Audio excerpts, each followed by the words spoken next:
อ่านี่ก็เป็นอีกครัวหนึ่งเนาะที่แบบว่าเพิ่นสร้างไว้บริการนักท่องเที่ยวเนาะเป็นครัวไม้ไผ่นั่นเอง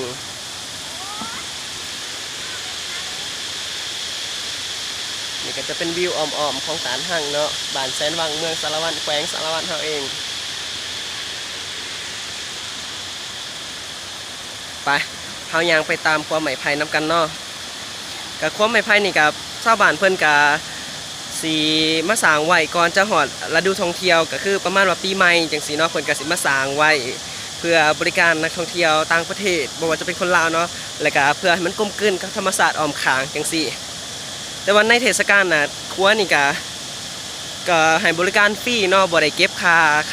ผ่านเนาะแต่นอกจากว่าจะเป็นแบบครัวของที่ว่าประชาชนเพิ่นเฮ็ดขึ้นมาเองเนาะเพิ่นจึงว่าเสียค่าอนามัยให้เพิ่นเนาะผ่านนั้นผ่านนี้เฮามาเบิ่งบรรยากาศตามนี้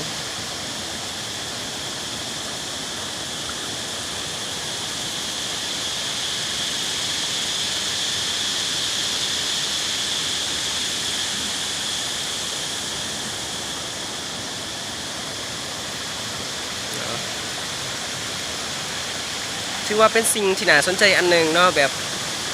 นอกจากวิวธรรมศาสตร์แล้วก็ยังมีแบบว่าเป็นสิ่งอำนวยความสะดวกอันหนึ่งเป็นเพื่อห้องหับ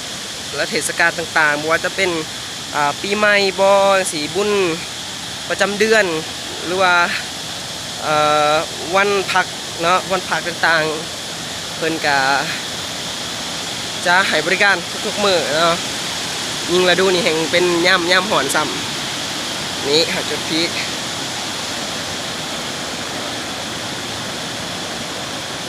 คักหลายสุดยอดไผที่ว่ามาแขวงสะพานแล้วเนาะถ้าว่าบ่มีที่ไปเที่ยวไสเนาะตาดห้างตาดเลาะเป็นสถานที่หนึ่งที่น่าสนใจก็ขอแนะนำเนาะเชิญชวนให้มาเที่ยวกันหลายๆเด้อนี่โดดเป็นตะคักเท่าได้นี่นะ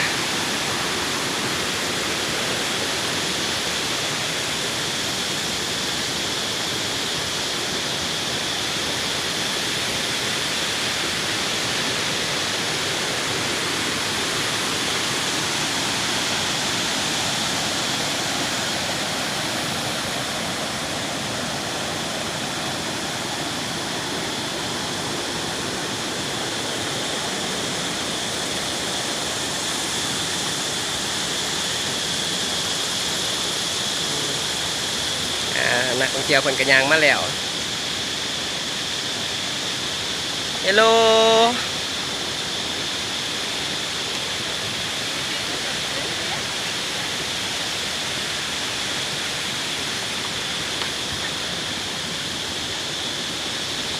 Hello